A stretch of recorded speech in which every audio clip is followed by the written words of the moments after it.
بسم اللہ الرحمن الرحیم اللہم صلی وسلم علی نبینا محمد وعلی آلہ واصحابہ واہل بیتہ وازواجہ اجمعین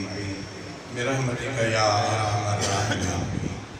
بھلارے پروگرام بھلاری جگہ مسجد میں اللہ تعالیٰ تمہاری اسان کے اچھڑ کی سعادت نصیب فرمائے۔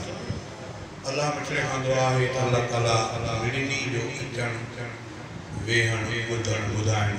پانچے رضا جے خاطر پانچے بارگاہ منظور نے مقبول کر فرمائے۔ جن دوستانی پروگرام رکھوا اللہ تعالیٰ نے خیر کے بھی پانچے بارگاہ منظور نے مقبول کر فرمائے۔ شروعات کا ہم اللہ باجارے کے نالے سارے ذرا تھوڑا توجہ بولا ہے تم باج کریں تو رب تم باج کریں تو الہی سور ونجھا تجھے کرم بازیا رکھت ور دور توڑ توجہ تم باج کریں تو الہی سور ونجھا تم باج کریں تو الہی سور ونجھا کم جے نہ تھیانا ڈبوے کم بتھین تھا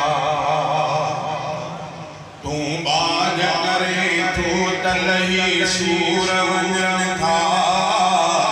تم باج کرے تو تلہی سور ونجن تھا کم جے نہ تھیانا ڈبوے کم بتھین تھا کم جے نہ تھیانا ڈبوے کم بتھین تھا کیڈو تتو کے سجد کرنا منجھے مزوا کیڈو تتو کے سجد کرنا منجھے مزوا دربار تجھے قرب جا اللہ کھلن تھا دربار تجھے قرب جا اللہ کھلن تھا کم جے نہ تھیانا ڈبوے کم بتھین تھا تم باج کریں تو تلہی سور ونجن تھا تم باج کریں تو تلہی سور ونجن تھا کم جے نہ تھیانا ڈبوے کم بتھین تھا مکھے نہ کڈیں پانجی رحمت کھاں جدا کر مکھے نہ کڈیں پانجی رحمت کھاں جدا کر پرواہ نہ بیا مجھے مٹن تھا پرواہ نہ بیا مجھے مٹن تھا کم جے نہ تھیانا ڈبوے کم بتھین تھا پیادا پیادا کتھیا سوارت کے سوارت پیادا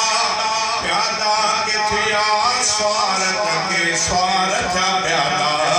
ہیرا پکڑے ہیرا پکڑے دھوڑ مٹی منجر لن تھا ہیرا پکڑے دھوڑ مٹی منجر لن تھا کم جے نہ تھیانا ڈبوے کم بتھین تھا کم جے نہ تھیانا ڈبوے کم بتھین تھا مشہور تھیو صدقے تجھے الرو حفیظہ مشہور تھیو صدقے تجھے الرو حفیظہ تجھا تو لکھاں حمد وڈا مان ملن تھا